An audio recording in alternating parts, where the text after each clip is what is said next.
Nuit magnétique. Bonsoir.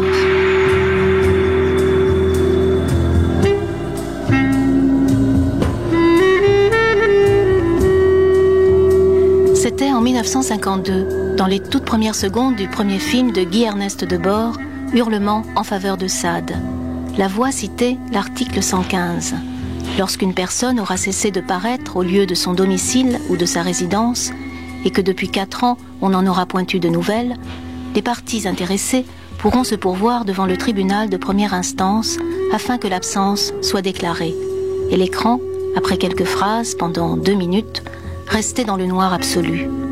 Quelle est au fond la figure que Guy Debord a essayé de dessiner dans cet espace qu'il a traversé depuis sa naissance en 1931 à Paris jusqu'à son suicide en 1994. Il semblerait que ce soit justement l'absence qui ait été la couleur maîtresse de son dessin et de son destin. Lui qui aimait rester caché, qui ne montrait presque jamais son visage, qui jouait avec les pseudonymes et avec sa propre identité, passant de l'écran noir à l'écran blanc, pillant images, scénarios et citations, les collant, les découpant, les détournant allègrement. C'est surtout aussi ce sentiment liquide du temps qui s'écoule, qui semble le tarauder, ces brassées de rêves perdus, ce gâchis général, avec quelques mots clés, dérive, excès en tout genre, alcool, colère, négatif, solitude, amitié, radicalité de la pensée. À 20 ans, Paris devient pour lui le point de départ d'une révolution possible. C'est là où le monde va enfin pouvoir être changé. Et à 26 ans, il est l'un des fondateurs de l'Internationale situationniste. Très vite alors, le bruit court qu'il est pour quelque chose dans l'agitation qui s'installe dans plusieurs pays, en Allemagne, en Angleterre et en Italie. En 1967, il publie ce qui sera une espèce de manifeste révolutionnaire et qui le restera, au ton radicalement nouveau, la société du spectacle. En mai 68, il est l'un des meneurs des courants les plus extrémistes. Les êtres humains, disait-il dans un de ses films, ne sont pas pleinement conscients de leur vie réelle. Ils agissent le plus souvent en tâtonnant. Leurs actes les suivent, les entraînent et les débordent par leurs conséquences. Aujourd'hui, lui, Guy Debord, le cinéaste maudit, le poète, le rêveur, l'incendiaire, le grand mélancolique, l'enfant perdu, le paranoïaque, le voyant, lui qui a toujours été au plus extrême de la rébellion, se voit de plus en plus utilisé et cité par tous ceux qui ont été une de ses cibles privilégiées, les journalistes et les médias. Nuit magnétique, toute cette semaine, Jean Dève et Claude Giovannetti, une enquête pour rapprocher l'histoire de l'Internationale situationniste. Ce soir, renverser le monde.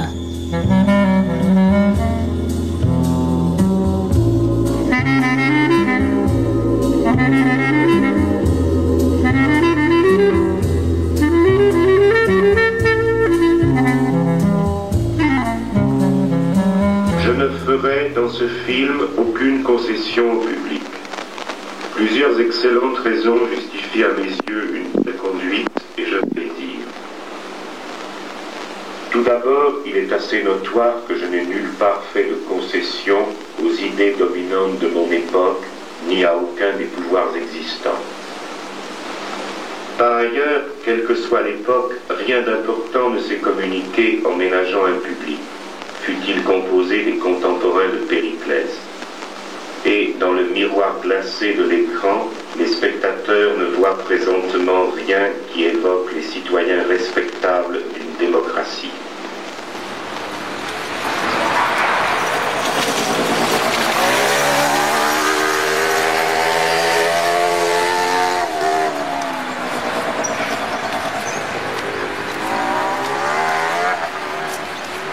Pour ma part, si j'ai pu être si déplorable dans le cinéma, c'est parce que j'ai été grandement plus criminel ailleurs. De prime abord, j'ai trouvé bon de m'adonner au renversement de la société, et j'ai agi en conséquence.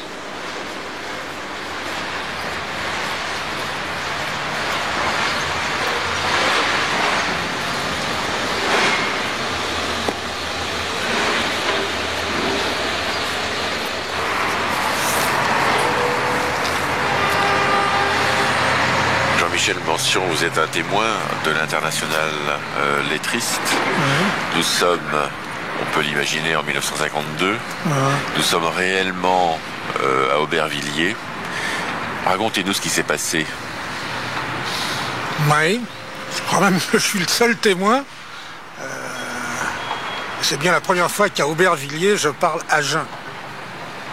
Ce qui s'est passé, c'est qu'on venait quelques fois chez le père de Jean-Louis Brault, qui était maire adjoint de cette ville, et que Jean-Louis, Volman et Debord, peut-être Bernard aussi, je ne sais pas, ont jeté à la mer, c'est-à-dire dans le canal, une bouteille avec l'acte officiel de création de l'Agence nationale lettriste. Et bon. Et alors on venait quand même aussi dans les bistrots espagnols, on faisait des marches, des fois très longues, enfin on se débrouillait pour arriver jusqu'à là. Et bon, ça se terminait assez tard dans la nuit, c'était assez agréable. C'était l'une de nos sorties de notre quartier, de notre bouche chez Moineau. Vous dites sortie, vous dites pas errance ou dérive? À l'époque, non, c'était plutôt marche le terme qu'on employait. À Aubervilliers? Oui, souvent, enfin, des fois on prenait le métro, on se débrouillait, je sais pas, on prenait le bus, je me souviens plus très bien, mais on faisait des kilomètres en marchant, et c'était exceptionnel. Parce qu'en général, on restait toujours assis dans les bistrots quelconques. Il y avait la Barche ici à Aubervilliers, il y en avait une autre au quartier chinois, à la gare de Lyon. On s'arrêtait toujours à Saint-Paul pour acheter des anchois salés. Ça donne soif. Et on achetait quelques bouteilles de vin à la tireuse. Bon. On revenait jamais entier, jamais ensemble, et pas toujours le même jour. Ça dépendait de l'état de chacun. Mais bon, espagnol ici, chinois là-bas, et on allait dans un autre quartier. En fait, c'était pas de la Marche. Tout à côté de chez Moineau, c'était la rue Xavier Privat, la rue Galande, c'est-à-dire à Saint-Michel. Et à l'époque, on était les seuls Français à foutre les pieds dans la rue Xavier Privat, qui était une rue uniquement de bistrots algériens. Bon, les gens étaient très sympathiques avec nous. On buvait une bouteille, 2 bouteilles, 3 bouteilles. Ils nous offraient la 4e. Enfin, ils nous vendaient du hashish à des prix défiant toute concurrence. Alors, si le prix du hashish a monté, c'est d'une des causes détournées de la guerre d'Algérie. C'est parce qu'il a fallu que les patrons de bistrot payent un peu le FLN et que les vendeurs de hash ont augmenté les tarifs. Bon, c'est pas grave. C'est pas grave.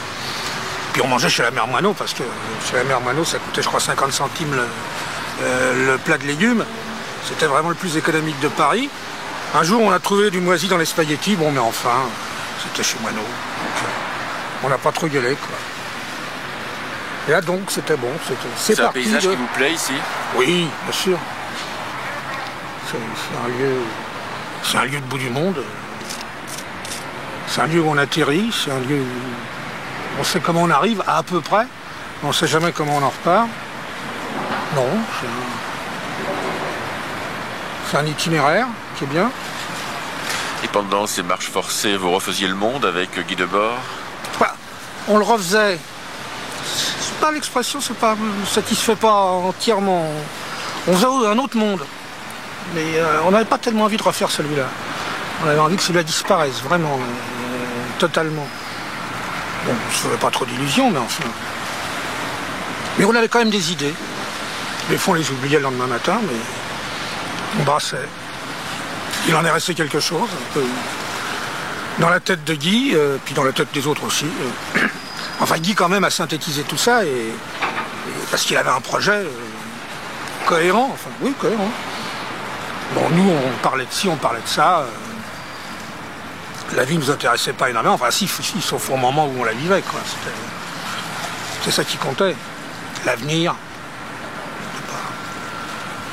C'était pas un sujet de préoccupation. Du tout.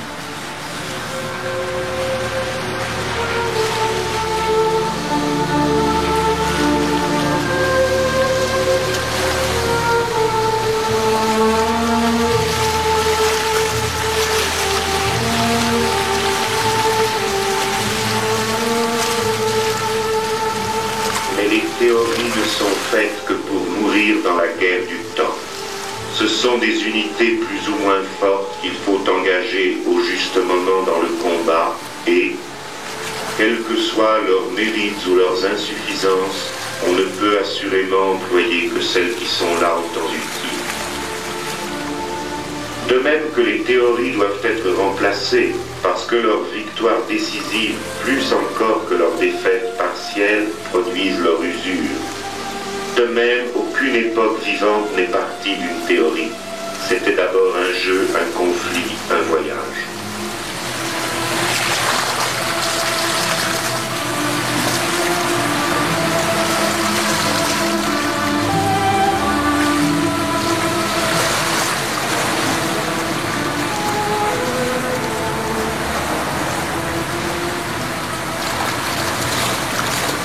Jean-Michel Bourg, dans un premier temps, le dépassement de l'art se présente à Guy Debord sous la forme du lettrisme. En 1951, au Festival du cinéma de Cannes, il rencontre un groupe qui, sous les huées, projette un film traité de bave et d'éternité, sans images apparemment. C'est pas tout à fait un film sans images, c'est plutôt avec des images des plus banales. C'est un film de collage, d'images de récupération. L'idée de Izu, c'est de démontrer finalement que l'on dépasse l'état du cinéma tel qu'il est au début des années 50 en supprimant purement et simplement l'image. C'est-à-dire que l'image n'a plus aucune valeur. C'est, je pense, une œuvre que, quelles que soient les dissensions ultérieures dans le groupe lettrisme, puisque en fait il y a à partir de 52 une scission dans le lettrisme avec d'un côté le lettrisme dit isoulien, c'est-à-dire Izu est le maître, et de l'autre côté ce qui va devenir l'international lettriste avec Debord, Volman, Brault.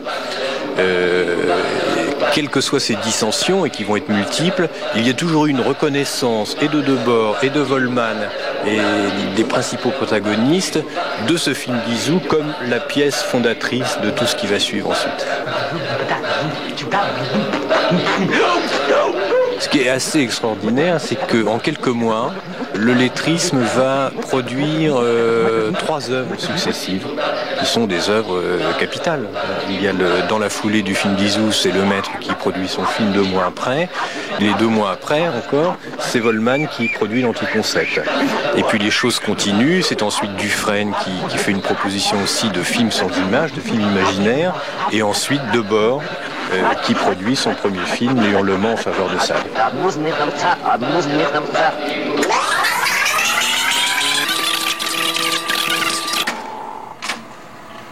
Isidore Izu, vous vous souvenez de la première projection à Cannes de Traité de bave et d'éternité ? Bon, ben, je vous dis que j'ai présenté donc la partie qui était complète, qui était la première, la promenade, tout ça, et je pensais que je vais présenter le reste, la bande son qui me paraissait très importante, dans le noir. Et puis là, certains gens se sont révoltés, ont crié, protesté. Il y avait, je crois, René Clément, le metteur en scène à l'époque, très célèbre. Il y avait d'autres gens. Et alors, bon, j'ai interrompu. Et puis je suis descendu, puis je me suis expliqué. Et puis les gens criaient. Et puis bon, je pensais. Puis j'ai eu le prix du film d'avant-garde. Il y avait Cocteau dans la salle. Et puis il y avait un auteur qui était très connu à l'époque, c'est Curcio Malaparte. Et puis bon, ils m'ont donné le prix du film d'avant-garde là-bas, et tout ça, c'était très bien. La lune, coupée par un nuage et comparée à un œil parfait et de tranquille. Cela résulte de l'harmonie des éléments de composition. C'est toujours la rue, le trottoir, la foule, les passants. C'est une longue promenade au fond. Absolument. Une déambulation. Les situationnistes diront une dérive. Voilà. On voit très bien Saint-Germain-des-Prés, l'église, la rue Saint-Benoît. Pour la première fois, ces idées neuves, originales sur l'art du film. Et maintenant, ses propres phrases lancées dans la salle lui revenaient, alcoolisée et enivrante. Le film me préoccupe pour autant qu'il y a en lui-même des possibilités de découverte, de progression continuelle.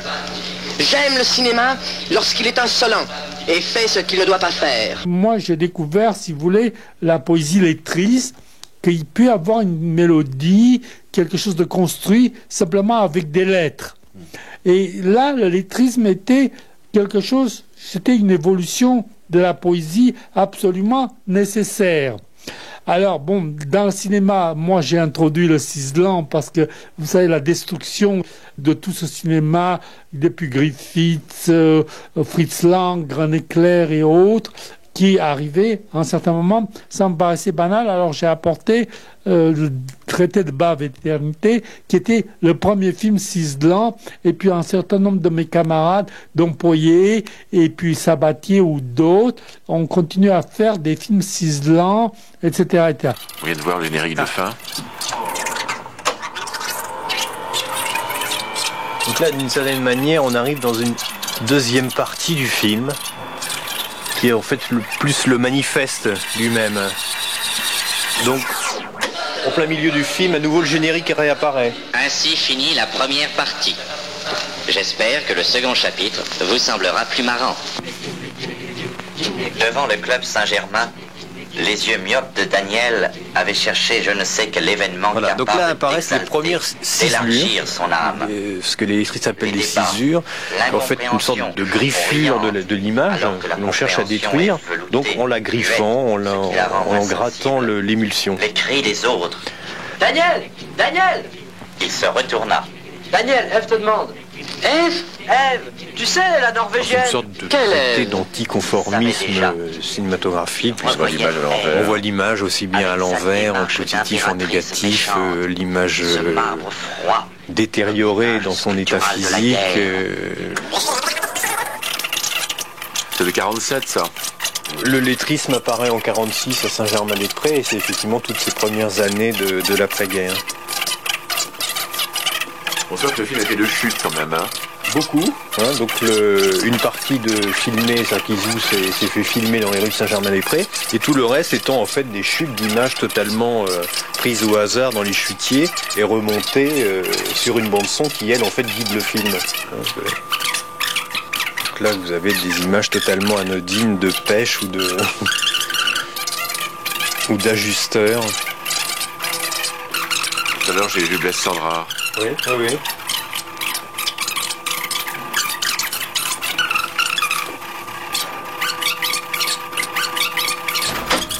Il y a longtemps que vous êtes ici? Ici, c'est-à-dire À Clichy. À Clichy, 18 ans et des poussières. Je me suis installé ici avant la naissance de mon deuxième fils, qui a 21 ans de moins, oui, que le premier.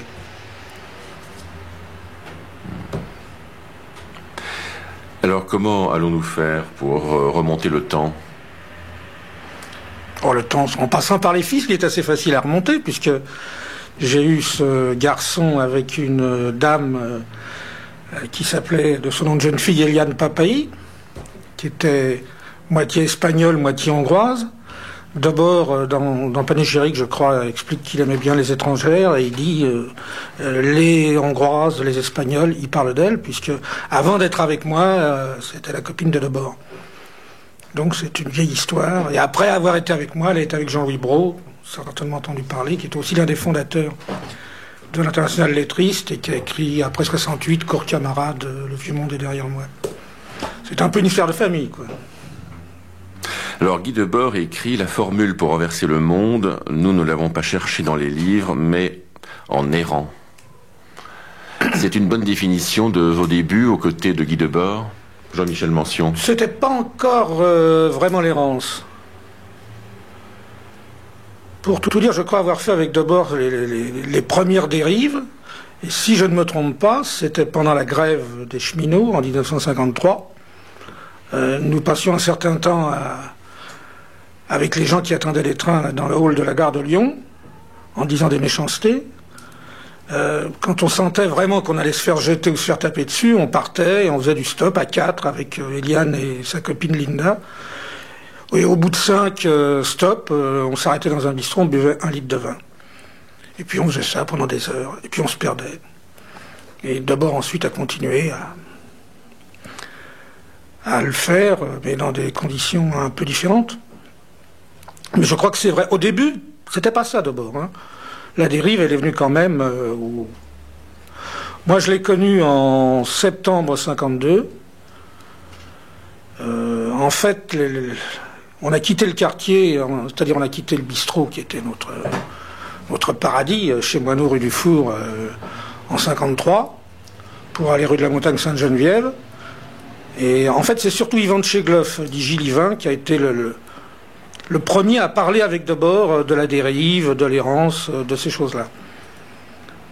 D'ailleurs, Tchegloff est l'un des seuls, enfin, et le seul qui a été exclu par Debord et qui ensuite a été, si on veut, réintégré dans un des bouquins de Debord ou dans l'un de ses films.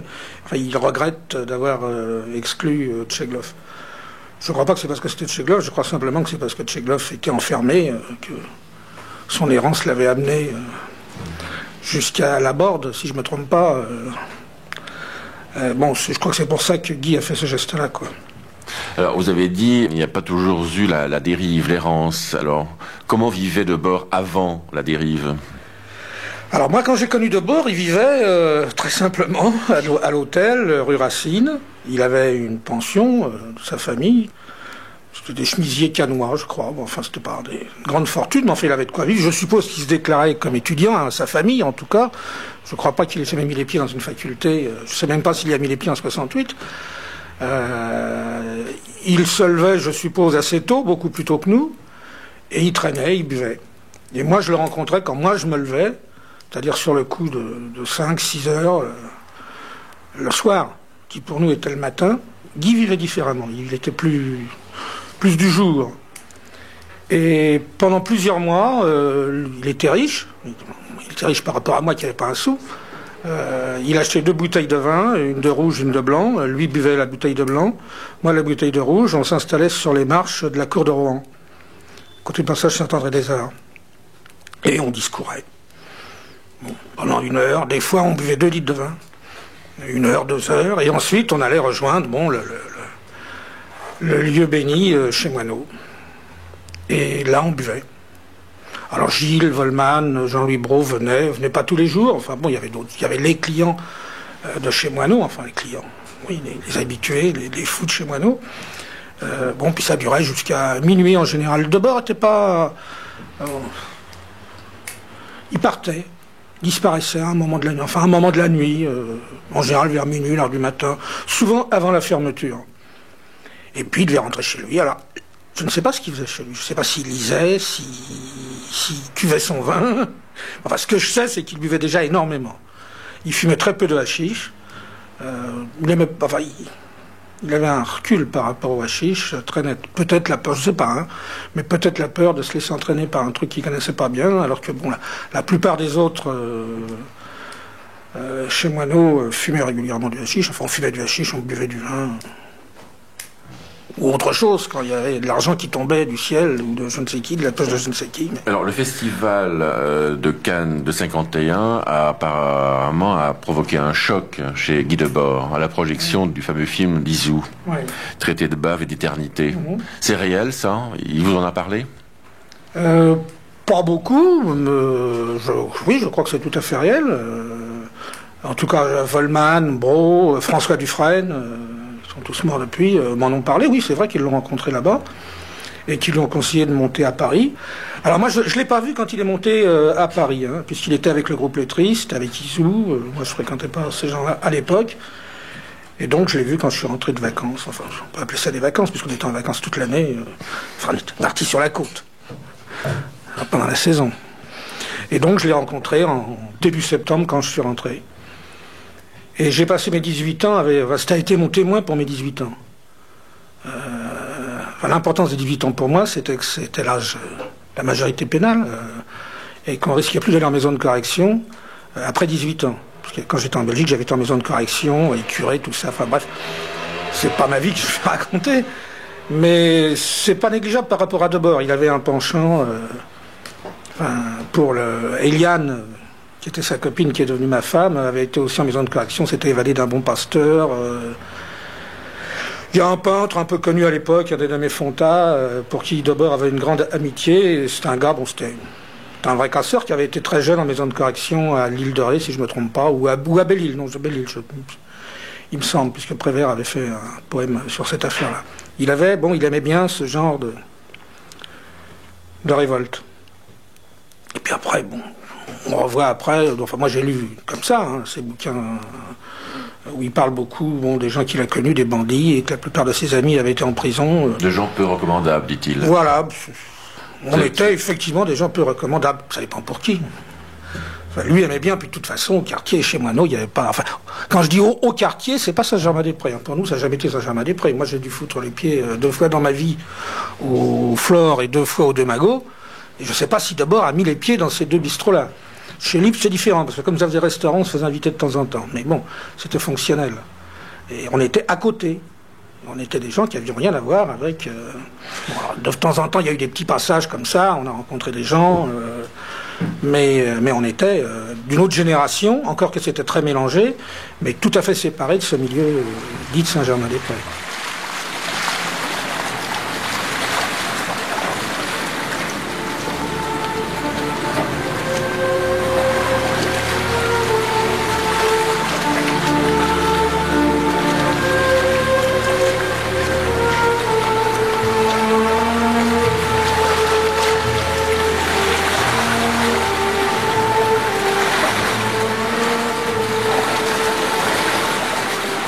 Alors, avant de parler de la haine, qui est très grande quand même chez Guy Debord, qu'est-ce que vous cherchiez du côté du lettrisme? Qu'est-ce que vous vouliez faire avec le lettrisme? Moi, je ne voulais strictement rien faire avec le lettrisme. J'étais lettriste parce que ça s'appelait l'Internationale lettriste, et parce que 2 ou 3 fois, j'étais au tabou avec les copains dire des poèmes lettristes. Mais Debord, d'ailleurs, n'était pas plus lettriste que moi. Il n'a jamais... même dans Hurlement en faveur de Sade, je crois que c'est pas... il y a des poèmes lettristes, il me semble bien, mais c'est pas lui. Les lettristes, c'était Volman, c'était Brault, c'était Dufresne. Et l'Internationale lettriste s'est appelée lettriste. Plus personne ne sait exactement pourquoi. Internationale, si, on sait pourquoi. Évidemment, d'emblée, c'était une évidence pour nous tous que les frontières, tout ça, on s'en fout, vous connaissez, tout le monde connaît. Mais pour nous, à l'époque, déjà, c'était tout à fait une évidence. Alors, ça s'est appelé lettriste parce que c'est une rupture du groupe lettriste. Une rupture avec Izou, qui était, quand même, le fondateur, le grand théoricien, enfin, le seul théoricien, d'ailleurs, parce que ces épigones, Jean Lemaître, n'avaient pas grand-chose. Donc, c'est resté lettriste, et puis, mais peu de temps, parce qu'en fait...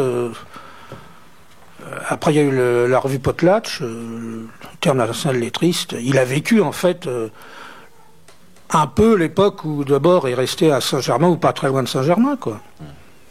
Moi, j'ai été exclu, comme tout le monde. Mais quand même, le lettrisme permet d'exprimer une sorte de dégoût de tout, pour reprendre la formule de Guy Debord. Non, vous me dites qu'il a dit ça, je vous crois. Mais je ne pense pas qu'à l'époque, c'est ce qu'il pensait. Il est venu au lettrisme parce que c'était l'avant-garde artistique, qui essayait d'aller plus loin, de dépasser le surréalisme. Enfin, encore que, on ne s'occupait pas tellement du surréalisme à l'époque, enfin, sauf pour l'injurier, pour dire que André Breton était le pire des collaborateurs de la police, le pire des indicateurs.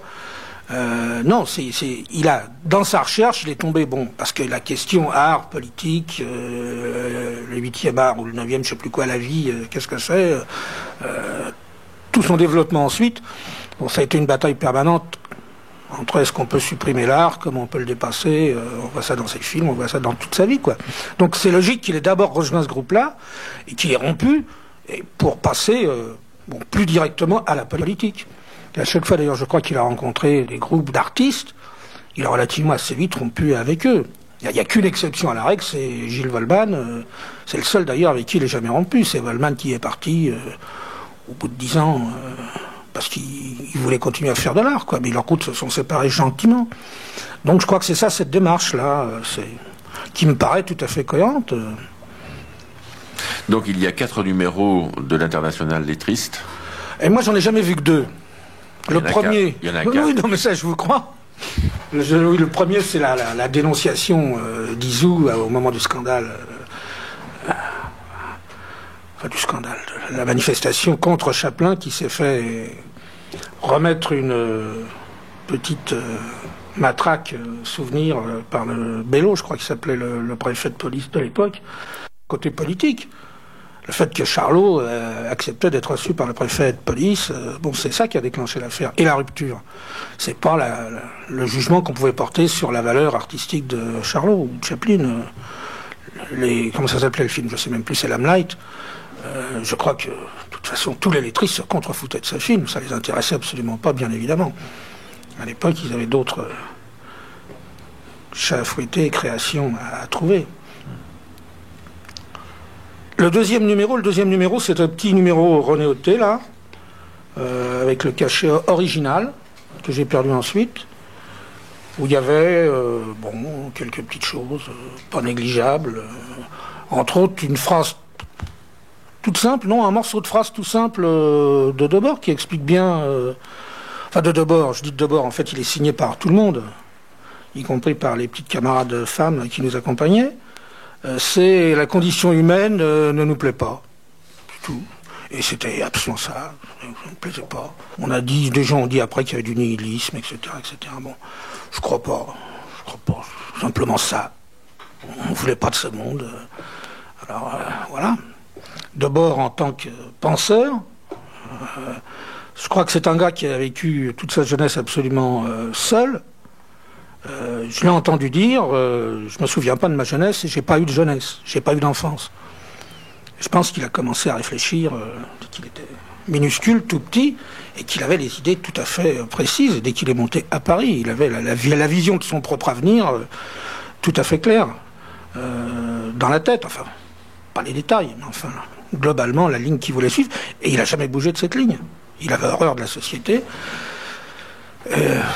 La haine, je ne sais pas si c'est de la haine vraiment, c'est une sainte horreur, il hurlerait si je m'entendais dire sainte, puisque le but du jeu à une époque c'était de supprimer les saints dans les noms de rue, ce qui fait que plus personne s'y retrouvait quand on devait se rencontrer à tel ou tel endroit, c'était la rue Denis et tout le monde se voirait au lieu de la rue Saint-Denis, mais enfin ça c'était les petits jeux de l'époque. Moi j'étais complètement horrifié par cette société, et en fait j'ai été le premier contact de Debord à Saint-Germain-des-Prés. Avant, c'est prétentieux ce que je dis, mais d'abord, des grandes capacités pour tirer des gens ce qu'ils avaient de plus intéressant. Et moi, j'étais d'une nouvelle génération. On était avec mon coéquipier Joël Berlet, les deux plus jeunes chez Moineau. On se tenait pas bien, on était un peu voleurs, on était pas mal drogués, on était complètement alcooliques. Bernstein le dit. Les voleurs ou voleurs-braqueurs? Voleur, moi j'étais pas doué du tout.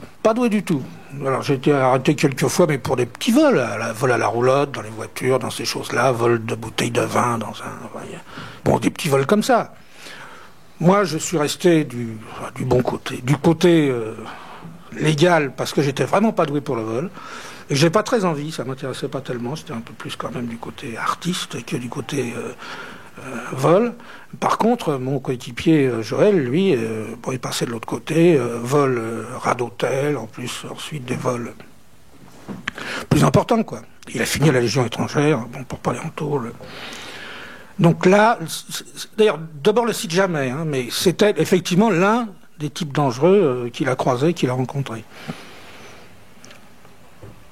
Donc, ça n'avait pas grande importance pour nous, toutes ces choses-là. Il fallait vivre. Et puis Saint-Germain, l'à côté de Saint-Germain que nous étions, les gens venaient un peu nous voir comme des singes. Ils donnaient de l'argent, ils payaient à boire. On était très peu nombreux, on était vraiment un tout petit noyau. Après, il y a peut-être des gens qui nous ont ressemblé des années après, mais au départ, on était vraiment... on sortait de nous, moi j'ai commencé, j'avais 17 ans, on sortait d'une autre génération de la guerre, celle qui n'avait pas fait du trafic de cigarettes américaines à la Libération, celle qui n'avait pas connu vraiment Moi j'ai connu pour des raisons particulières la résistance, puisque mon père était un dirigeant du Parti communiste, des jeunesses communistes, j'ai eu affaire aux flics très vite, mais sinon on était le début d'une autre génération qui était complètement perdue, qui n'avait pas de point de repère. Comme disent les trotskistes, c'était vraiment minuit dans le siècle. On connaissait pas le surréalisme. Le surréalisme, en fait, on l'a découvert à peu près tous. On l'a découvert en lisant le bouquin de Nadeau. Donc le numéro 2, là, c'est une simple feuille. C'est une simple feuille, mais on a mis très très longtemps à l'écrire.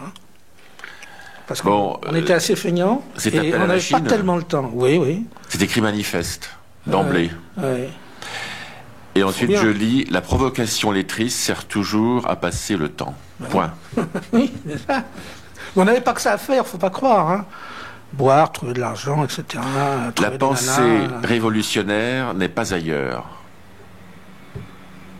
C'est évident que c'était nous la pensée révolutionnaire. Nous poursuivons notre petit tapage dans l'au-delà restreint de la littérature. Et faute de mieux, c'est naturellement pour nous manifester que nous écrivons des manifestes. C'est simple. La désinvolture est une bien belle chose. Mais nos désirs étaient, à l'imparfait, périssables et décevants.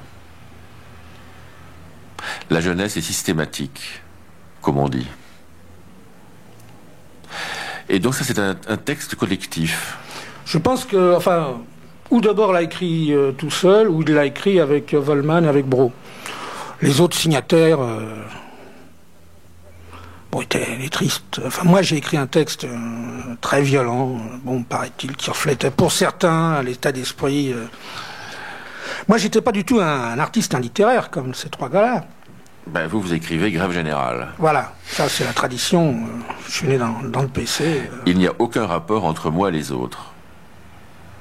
Le monde commence le 24 septembre 1934. J'ai 18 ans. Le bel âge des maisons de correction. Et le sadisme a enfin remplacé Dieu. La beauté de l'homme est dans sa destruction. Je suis un rêve qui aimerait son rêveur. Et c'est signé Jean-Michel Mention. Voilà. Et qu'est-ce qu'il dit Guy Debord à la lecture de ce texte? Je trouve ça très bien. Je trouve ça très bien. On était sur la même longueur d'onde.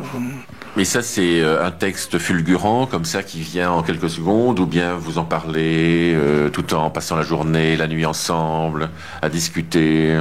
C'est pas un texte fulgurant, c'est un texte qui rend compte un peu de quelques mois, effectivement, qui doit rendre compte. Hein. J'ai dû l'écrire assez vite, effectivement, parce que j'écris encore comme ça, en général, mais ça rend compte du fond des discussions qu'on pouvait avoir. Une certaine vision de ce monde qu'on voulait pas. Je ne peux pas dire qu'on le refusait, mais on ne le voulait pas. Je ne sais pas si on peut bien voir la différence, mais obstinément, on ne voulait pas de cet univers. Bon, je crois que Debord a tenu cette ligne de conduite, de toute façon, de ce point de vue impeccable jusqu'à son suicide.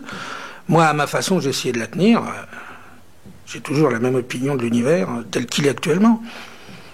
Alors ça, c'était peut-être un petit peu outré, un petit peu. Je n'écrirai plus les choses aussi. On vieillit.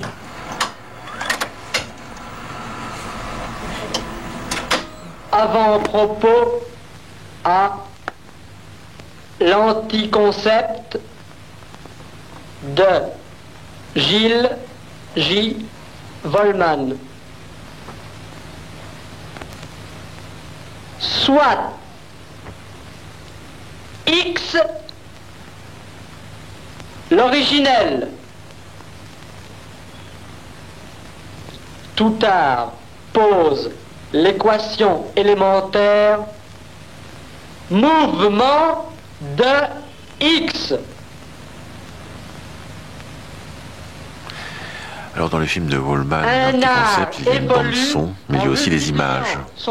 Alors ces images ne sont plus des images représentatives, photochimiques, c'est simplement des ronds de lumière, c'est des alternances de lumière et d'obscurité. Et le film d'ailleurs était prévu pour être projeté non plus sur un écran traditionnel, mais sur un écran sphérique, sur un ballon. Donc c'est simplement l'éclairage ou l'obscurité sur cet objet. C'est une sorte d'installation Vandalon. Exprimer une réalité nouvelle par une stylisation originale. Donc là, on a au début du film une sorte de déclaration de principe manifeste sur le cinéma, et ensuite on aura donc les chants des tristes. Le cinématographe en était là. Ovilkton, Ovilkton. Ovilkton, Ovilkton, Ovilkton, Ovilton, Ovilton, Ovilton, Ovilton, Ovilton, Ovilton, Ovilton, Ovilton, Gizil Tagazeli, Ovilton, Gizil, Gizil, Gizil, Ovilton, Gizil, Gizil, Gizil, Ovilton, Gizil, Gizil, Gizil, Gizil, Gizil, Gizil, Ovilton, Ovilton, Ovilton, Gizil, Dalaganwel Tagazeli, Ovilton, Ovilton, Ovilton, Ovilton, Ovilton, Ovilton, Ovilton. C'est ce qu'il appelle le néantissement de l'image, c'est d'aller jusqu'au point de non-retour où il n'y a plus d'image sur l'écran, où il n'y a plus que ces impulsions lumineuses, c'est-à-dire le concept lui-même de l'appareil de cinéma. Et alors ce qui est intéressant de chez Volman, c'est que le film peut s'en aller les yeux fermés. Ce qui est quand même une vieille idée que l'on trouve chez Buñuel, par exemple, où l'une des premières séquences de Buñuel, c'est de couper l'œil, c'est de couper la vision, et que l'on retrouve ici, et que l'on va retrouver ensuite, par exemple, chez des gens comme Brian Gysin, avec la Dream Machine, où finalement la vision, elle est intérieure. Donc c'est au travers des paupières que l'on peut découvrir une autre vision.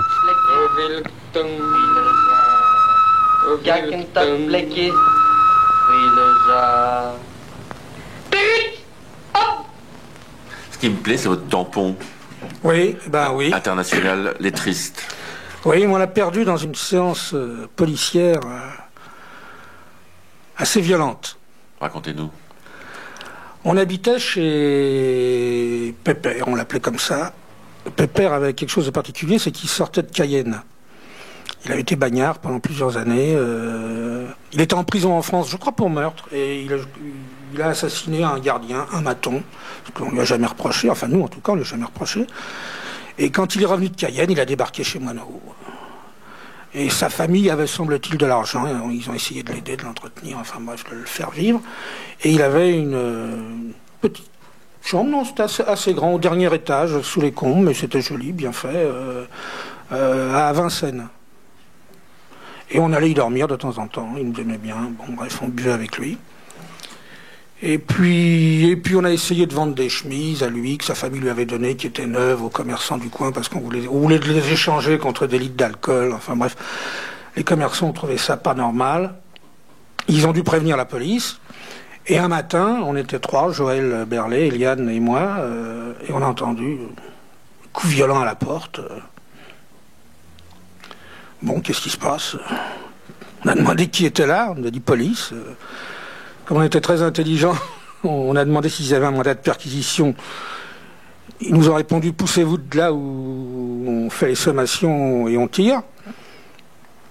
On s'est mis sur le côté, on a regardé par la lucarne et on a vu que dans la cour, il y avait à peu près une vingtaine de flics qui fixaient la fenêtre avec des mitraillettes et tout et tout.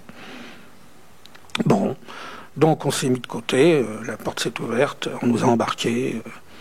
Et dans la bousculade un petit peu, on a perdu le tampon international lettriste. Ce que Volman d'ailleurs raconte, enfin c'est Brault qui raconte ça, il tire ça d'une lettre de Volman, il parle de ça dans Cours camarade, le vieux monde est derrière toi.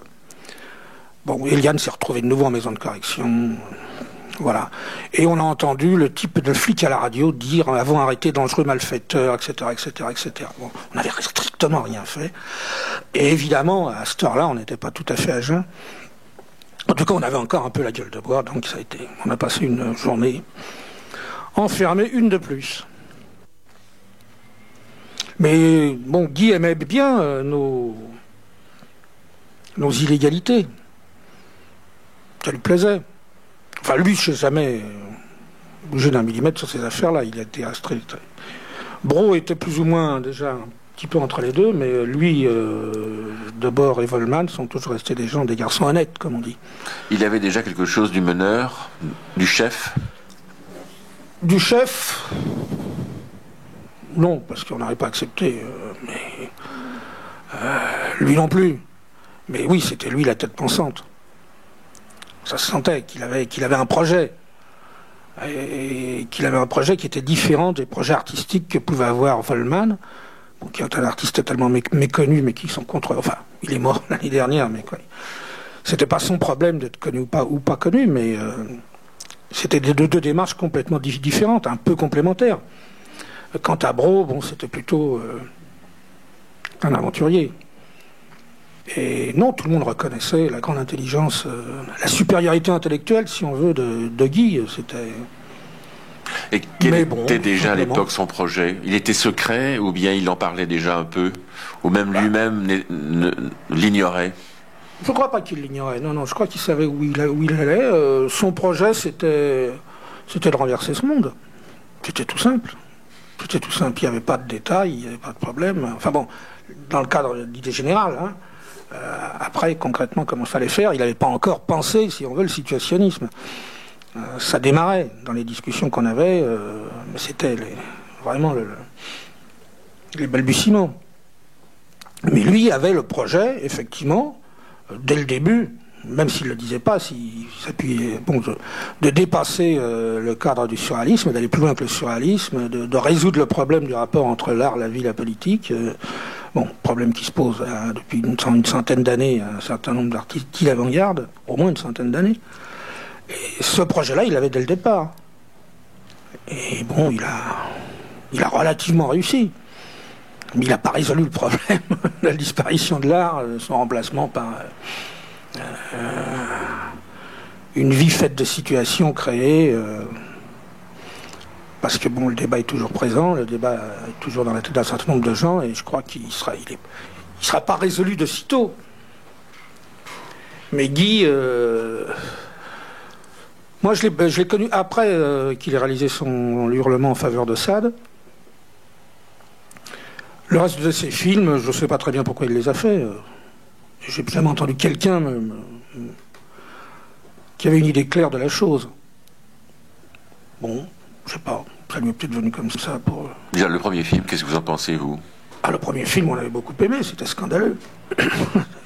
Moins que l'anticoncept de Volman, enfin, parce que l'anticoncept, ça avait été... C'est un film qui est d'ailleurs encore interdit, alors qu'il est passé plusieurs fois à Beaubourg. C'était le premier film sans images, bien...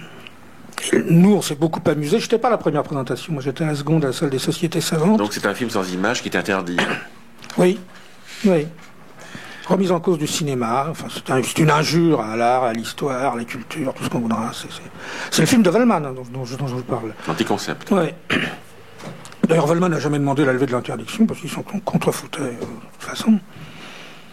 Et quel est l'aspect scandaleux du film de Guy Debord, Hurlement en faveur de à mon avis, il n'y a strictement rien de scandaleux. Les gens ont trouvé scandaleux qu'on leur présente un film où il n'y avait rien à voir. D'autant que la deuxième représentation a été présentée par un dénommé Serge Bernat, qui était d'ailleurs l'un des co-signataires lors de la création de l'Internationale lettriste, qui était assez célèbre au quartier parce qu'il avait réussi à convaincre un dénommé Michel Moore, un prêtre défroqué, de monter en chaire et de faire un scandale. Bon, bref, Michel Moore s'est retrouvé enfermé en prison, oui, enfin, des choses comme ça. Mais c'est Bernat qui avait tout organisé. Et Bernat a fait un long discours pour présenter le film de Debord en disant que la tension montait peu à peu, et que c'était un film d'un érotisme, etc., etc. Et le bon public ciné-club, genre ciné-club qui était là, attendait les scènes de cul, quoi. En gros. Mais c'est parce qu'il y avait... Nous, on était au balcon, et à l'orchestre, il y avait le groupe du Soulèvement de la Jeunesse avec Marco, à l'époque avec François Dufresne, je crois, et quelques autres. C'est eux qui ont commencé à hurler, à faire le scandale. Bon, puis la salle a fini par les suivre. On est sorti vivant de cette affaire. Le scandale, c'était uniquement ça. C'était la bagarre, c'était un truc de gamin. Mais c'était assez agréable d'injurier les gens. C'est pas de se moquer d'eux, c'était quand même un peu plus que se moquer, quand même, j'espère. Mais ils étaient outrés. Quant au film lui-même, c'est un montage sonore, hein.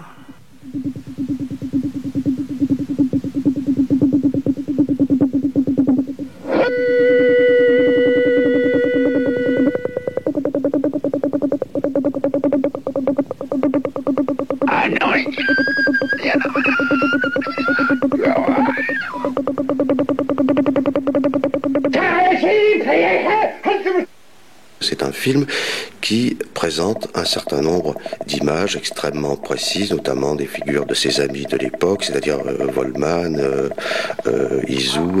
488. La majorité est fixée à 21 ans accomplis. À cet âge, on est capable de tous les actes de la vie civile. Guy Debord, Bernat, Mention et Volman.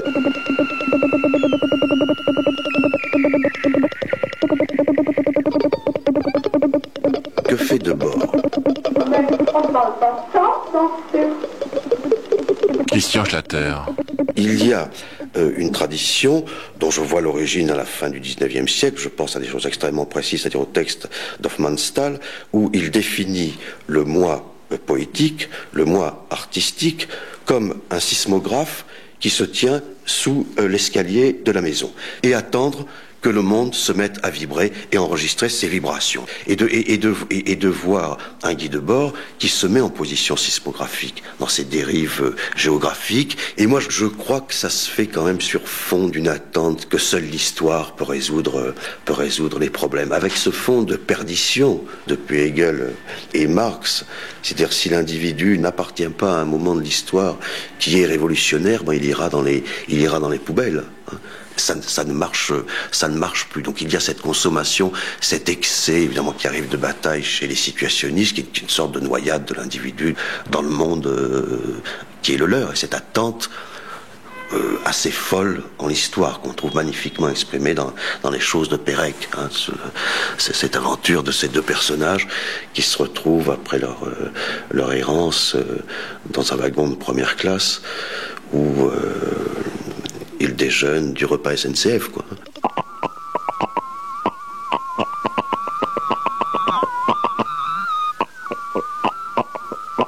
Alors, il est fait de quoi, ce film? Il est fait donc de séquences blanches, noires, dont la dernière dure, je crois, près d'une demi-heure, et puis de citations, des poèmes lettristes. Je crois qu'ils sont de Volman, je suis pas certain. Et de François Dufresne. Et de François Dufresne, voilà. Il y a un cri. Oui, le cri rythme, c'est toujours Dufresne. L'amoureux d'Artaud.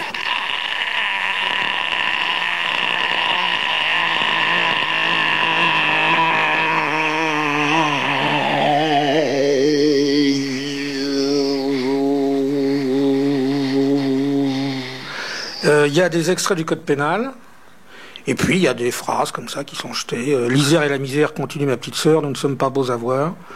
C'est une phrase qui vient comme ça dans le film, parce qu'on avait retrouvé sur les berges de l'Isère, en plein hiver, une enfant morte de faim, de froid. Ça, c'est toute ma vie, c'est la phrase qui m'a le plus marqué. J'ai vécu avec. Et puis voilà, c'est tout. C'était très beau, hein. Très, très, très beau. Il n'y a pas besoin d'images au cinéma. On peut en mettre si on veut, hein. C'est pas le problème.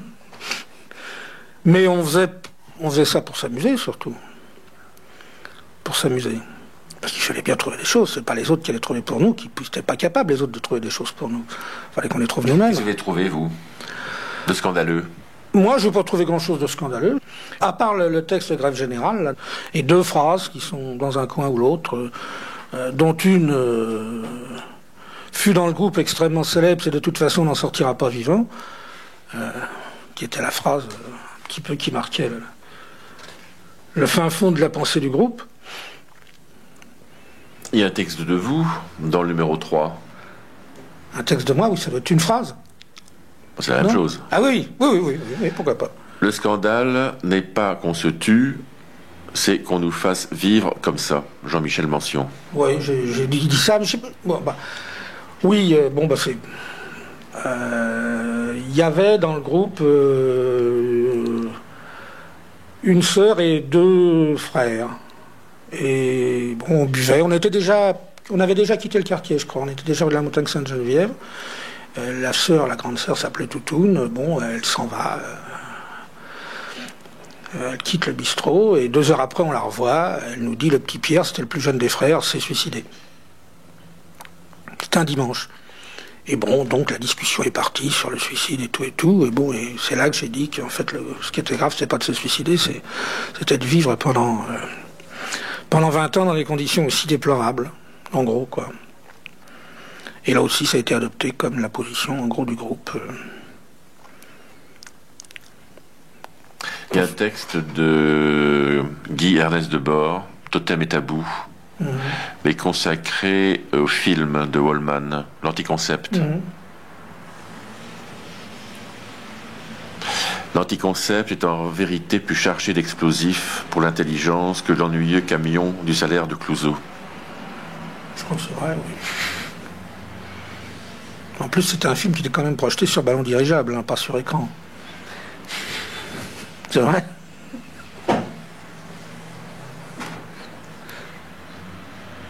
Il y a déjà cette recherche de la phrase assassine. Oui, oui, toujours. Pas seulement de la phrase assassine écrite, mais il y a aussi la phrase assassine parlée. Alors là, on n'est pas au courant. Il était assez méchant, mais il disait les choses assez simplement. Bon, il était assez copain avant l'Internationale lettriste avec François Dufresne. Il s'aimait beaucoup. Il se promenait un jour, et puis il se quitte. Et à ce moment-là, Debord dit à François, « Écoute François, nous ne nous reverrons plus. » Et il a rompu avec Dufresne. Dufresne n'a jamais compris pourquoi. Toute sa vie, il n'a jamais compris pourquoi. Simplement parce que Debord vivait comme ça. Et il vivait un temps très fort avec un tel ou un tel ou un tel. Et une fois qu'il considérait que ce temps se distendait, il le quittait. C'est une force de caractère, je crois, assez... Mais pour le plus faible des deux, c'est un peu comme quand il y a des divorces dans les couples. Hein. Pour le plus faible, c'était assez dur à avaler. Souvent. Bon, mais après, on le savait de toute façon. Au bout d'un certain temps, on savait qu'à un moment, il faudrait rompre. Et on profitait du temps où qu'on vivait ensemble. On ne se posait pas de problème ni sur l'avenir proche, ni sur l'avenir lointain. Personne ne pensait vivre très vieux. Hein. On buvait énormément. Et en toute logique sanitaire, je devrais pas être là. Je devrais pas être là. Bon, mais on arrivait à boire. On avait fait un petit concours chez Moineau. Et il y avait 5 personnes qui avaient réussi à être reçues, dont Guy et moi. Je crois que je suis le dernier survivant, 5 en tout. Et le jeu consistait à boire un demi de bière, enfin, vous voyez le verre, mais pas avec de la bière dedans, avec du rhum. Et du rhum Negrita. Je ne peux pas dire du mal de Negrita, mais depuis, je n'ai plus jamais bu de rhum Negrita. À ce régime-là, on s'en est sorti. Bon, Debord s'en est sorti. Bah, il a duré très très longtemps quand même. Je crois qu'il a une polynévrite, qu'il avait des alcooliques. Donc l'avenir pour nous, c'était pas quelque chose de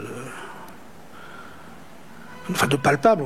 Vraiment, on considérait qu'il n'y avait pas de problème de ce côté-là, que les choses logiquement devaient se déconstruire, se détruire, et nous avec, quoi.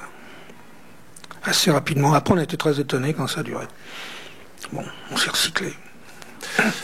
Comment lui est venue l'idée de la revue, l'Internationale lettriste? Bah parce que dans tout groupe dit un peu littéraire, il faut bien quand même qu'il y ait quelque chose, un strict minimum. On n'en a pas fait beaucoup, hein. Faut reconnaître ça. Bon, 4 numéros. 4 numéros, dont certains très courts, dont l'un, le seul imprimé, je crois, est imprimé au verso et pas au recto, parce qu'on avait la flemme de faire le recto. Celui-là, là. C'est une affiche, en fait. On a décidé ensuite que c'était une affiche, mais en fait, c'est parce qu'on avait la flemme de remplir la deuxième face. On l'a collé un petit peu, mais pas très loin. Dans un périmètre de 200 mètres autour de chez moi, non pas plus. Le jour ou le soir? Mystère. Le soir, je crois. Mais je ne me souviens plus très bien. Oui.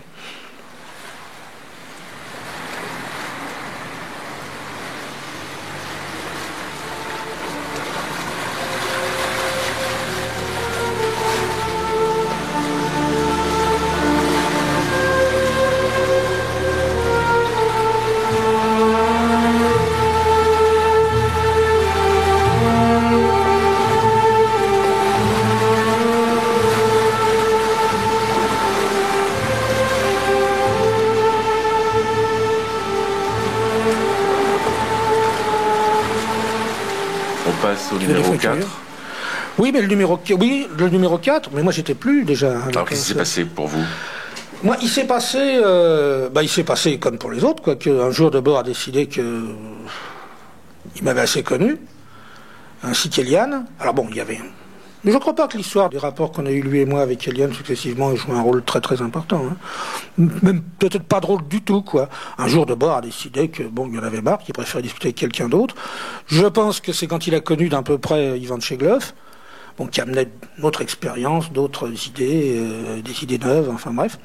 Et puis voilà. Alors j'ai été accusé ensuite, je crois, on m'a dit que j'étais simplement décoratif. Alors le simplement, je ne sais pas, décoratif c'est vrai, puisque je portais un pantalon blanc, un pantalon de peintre, sur lequel était au pochoir inscrit des slogans, Vive l'international lettriste, et puis différentes choses comme ça, quoi. Donc voilà, je me suis retrouvé hors international lettriste. Et Debord a continué pendant un temps avec des copains de chez Moineau, Patrick Straham, qui ensuite est parti au Canada, qui a créé une revue là-bas, qui est devenu un gourou assez célèbre. Il est mort aussi il y a quelques années. Ivan Tcheglov, puis des gens comme ça.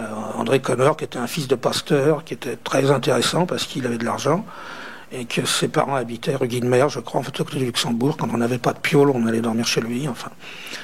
Henri de Béarn, qui est devenu rien, enfin bref, peu importe, un gaulliste, quelque chose comme ça, et il est dans l'aviation.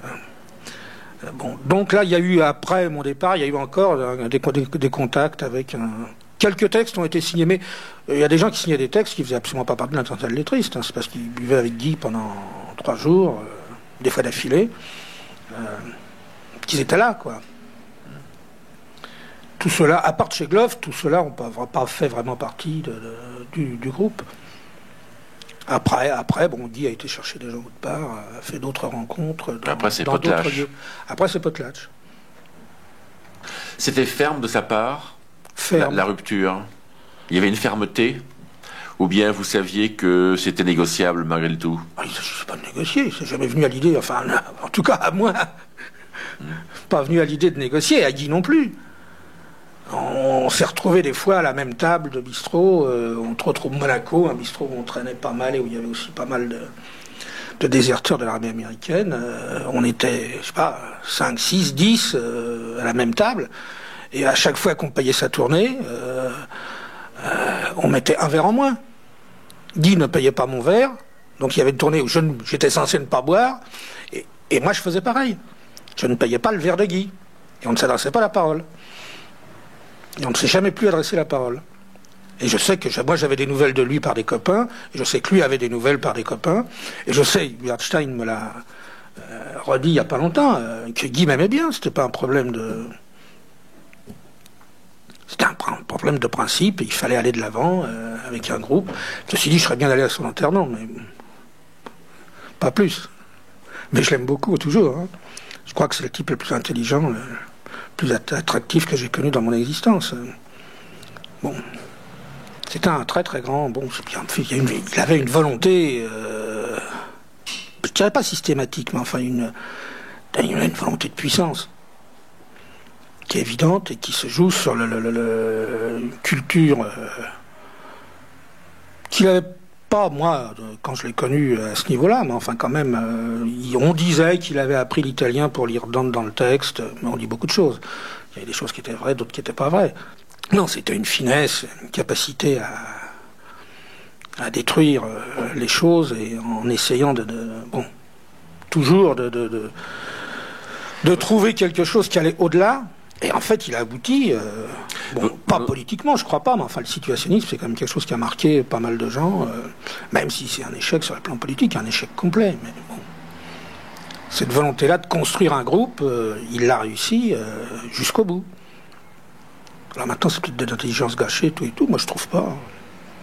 Volonté de puissance, mais quand même qui s'appuie sur le secret, sur le silence. Oui, sur la conspiration. Sur la conspiration. Bien sûr. Et puis sur la mort du père, la haine, enfin, des surréalistes était, enfin de Breton particulièrement, c'était le meurtre du père, il n'y a pas de problème. Et je vous l'ai dit peut-être déjà, mais quasiment personne n'avait vraiment lu les surréalistes. Mais bon, c'était ceux d'avant, il fallait aller plus loin. c'était une obligation. Continuer le chemin tout droit. Et ça a eu un écho.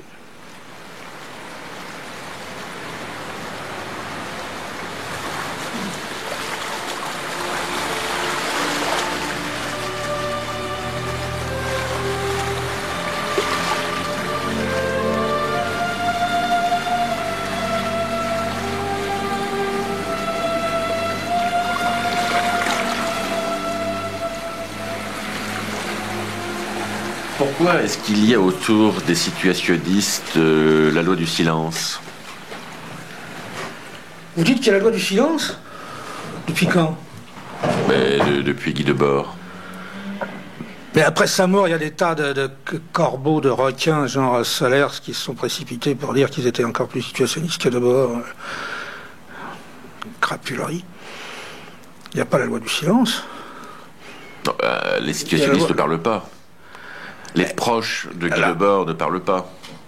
Les situationnistes, je ne sais pas. Michel Bernstein, c'est la seule que je connaisse, enfin qui soit encore vivante et que j'ai connue à l'époque où j'ai connu Guy. Bon, c'est une décision de toute façon. Elle ne parle pas. C'est un peu la même chose que la question que vous posiez tout à l'heure. Est-ce que vous avez essayé de négocier quand vous avez été exclu? Non, ça se fait pas. Non, ça se fait pas de parler non plus. Pourquoi ça se fait pas? Ça, je comprends pas. C'est écrit où, ça? C'est écrit nulle part. Parler est toujours possible. C'est écrit nulle part. Mais pour ceux qui ont été cités, pour Gilles, Volman, pour Michel, on ne parle pas. Moi, je ne sais pas pourquoi. Je ne parlerai pas de cette époque merveilleuse où j'ai connu Guy. C'était très bien. C'était très bien. Pas tous les jours, mais enfin, en général, c'était merveilleux. Je sais pas pourquoi, mais ça, bon, ça doit faire partie aussi d'un peu c'est un peu par hommage à Guy, je suppose, avec son idée de conspiration, de secret et tout, et on lève pas le secret, on reste dans le très vague. Mais bon, puis il y a des gens qui... Moi, ceux que j'ai connus, qui sont restés un bout de temps avec Guy... Ils pourraient en dire quelques ivresses de plus, quoi, que moi, parce qu'ils les ont vécues et pas moi, j'en ai vécu d'autres, mais ne pourrait pas dire grand-chose de plus. Maintenant, tous les situent Asgerjorn, les Italiens, ensuite, je sais pas du tout. Je suppose qu'il y avait quand même quelques haines entre ces gens-là et Guy, parce qu'il était quand même pas très très gentil. Nous, à l'époque, on s'en foutait. On n'avait pas de problème de concurrence, de quoi que ce soit. On était totalement inconnus. Il ne nous est pas à l'idée qu'un jour on causerait de nous, qu'il y aurait des images, des photos, des textes, que vous seriez là en train de m'interviewer 40 ans après. On s'en foutait complètement. Ensuite, bon, il y a peut-être des gens qui se prenaient pour des très grands artistes et qui en fait ont été laminés par Guy, quoi, parce que... Alors comment est-ce qu'il laminait, Guy? Oh, avec quelques phrases. Bien réfléchies et bien senties.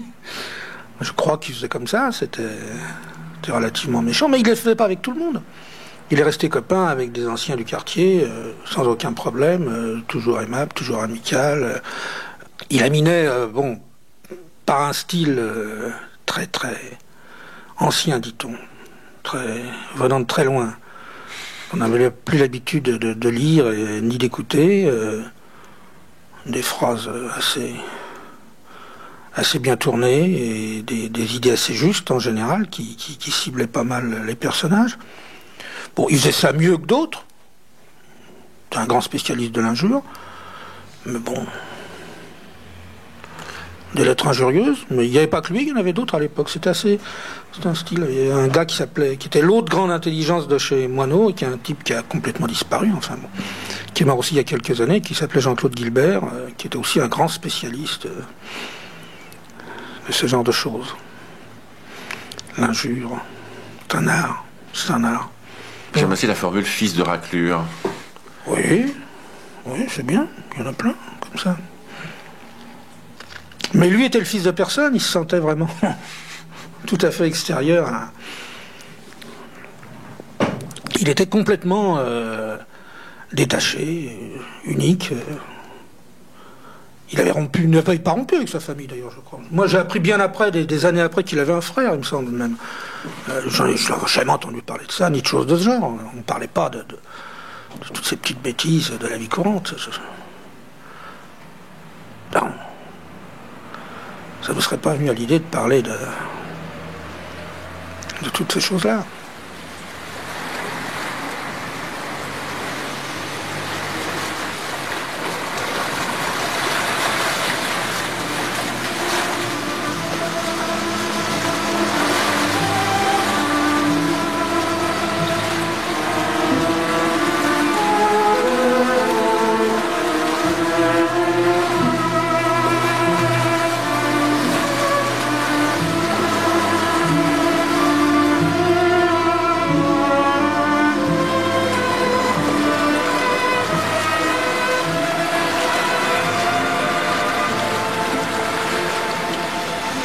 C'est vrai qu'il est travaillé par la vérité, mais aussi par le faux.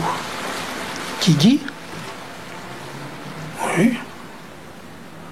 Enfin, moi, je sais qu'il y a un mensonge, c'est l'histoire de ne travailler jamais, mais je suppose qu'il raconte l'histoire à sa façon. Mais brillamment. Je ne suis pas le seul à le penser. Oui, brillamment. Je ne prendrai pas tout panégyrique pour la réalité, ni d'autres bouquins où il parle de lui. Bon, par exemple, il parle admirablement de l'alcool, du vin, de la bière. C'est très juste. Très beau. Il ne peut pas mentir, là. Ah non, là c'est très très beau ce qu'il dit. Non, ça, parole d'alcoolique. Il parle c'est un des plus beaux textes sur l'alcool que je connaisse. Admirable, sur la mousse de la bière. Et ça, il connaît très bien, Et il boit tel vin à telle heure. Absolument. Tel autre vin à telle autre heure. Ça, c'est... Il sait ce que c'est qu'une journée. Oui, mais il n'a rien à faire. Oui, mais il sait ce que c'est que les... Je crois que c'est pas un octambule, en plus. J'ai toujours eu cette impression qu'il était du jour. Ou c'est... Peut-être, je me suis posé la question, mais je n'ai jamais résolu, mais qu'il avait quand même l'envie d'être seul, de penser seul. Assez régulièrement, assez de préparer, de se préparer. C'était peut-être ça. Mais je crois que les gens qui l'ont connu de près, sans mentir, avec peut-être quelques oublis de ci de là, ne raconteraient pas sa vie de la façon dont lui la raconte. Je dis pas qu'il se donne le beau rôle, mais enfin, bon, bref. Puis pourquoi dire la vérité tout le temps, obligatoirement? On peut un peu jouer. Enfin, moi, je ne reprocherais pas. C'est un voyou? D'abord, pas du tout. Pas du tout, sinon, c'est un peu son drame. C'est pas du tout un voyou, c'est un intello de trop de voltige. Et il regrette un peu. Il fréquente les bas quartiers. Puis les petites graines pas de voyous comme nous, mais bon, borderline, comme on était un petit peu. Il aimait bien. Je vous ai dit, il avait une passion, c'est pas une passion, mais il avait une attirance pour les maisons de correction, pour les jeunes filles qui étaient en maison de correction, ça le marquait beaucoup. Qu'est-ce qu'elles ont en plus? L'aventure, je sais pas. Je sais pas, il aimait la folle jeunesse, Bernard, cette folle jeunesse, enfin il y a une phrase comme ça. Les très jeunes filles, pas touchées par la saleté du monde. Pas pure. J'ai jamais entendu parler de pureté, non. C'est pas un truc qui l'intéressait, mais pas encore femme. Alors les raisons exactes, ça c'est pas... Mais à l'époque, en tout cas, c'était...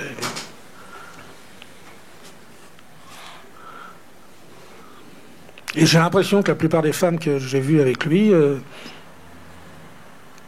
y avait un côté toujours de ressemblance un petit peu. Mais Michel Bernstein, bien évidemment, n'est jamais allé en maison de correction. Sa famille l'aurait... La correction est ailleurs. Ah oui. Désavoué, déshérité. Non, c'était un peu frôler un peu l'illégalité. Il lui plaisait. Et puis il y avait un peu l'aventure, je sais pas moi, Cravant, machin, enfin... Lautréamont. Lassner, Lautréamont, oui, il était très... il était plus Lautréamont que Rimbaud. Moi, c'était l'inverse, mais... Enfin, l'impression, c'est le souvenir que j'ai, même dans ses bouquins, je crois que ça se ressent un peu. Noir.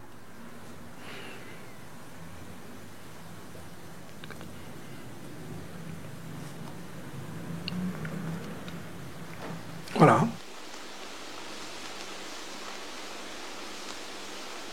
Quelles sont nos passions et où nous ont-elles menés? Les hommes, le plus souvent, sont si portés à obéir à d'impérieuses routines que, lors même qu'ils se proposent de révolutionner la vie au niveau de leurs compétences, ou même un peu au-delà. Voilà pourquoi ceux qui nous exposent diverses pensées sur les révolutions s'abstiennent ordinairement de nous faire savoir comment ils ont vécu. Mais moi, n'ayant pas ressemblé à tous ceux-là, je pourrais seulement dire à mon tour les dames, les cavaliers, les armes, les amours, les conversations et les audacieuses entreprises d'une époque singulière.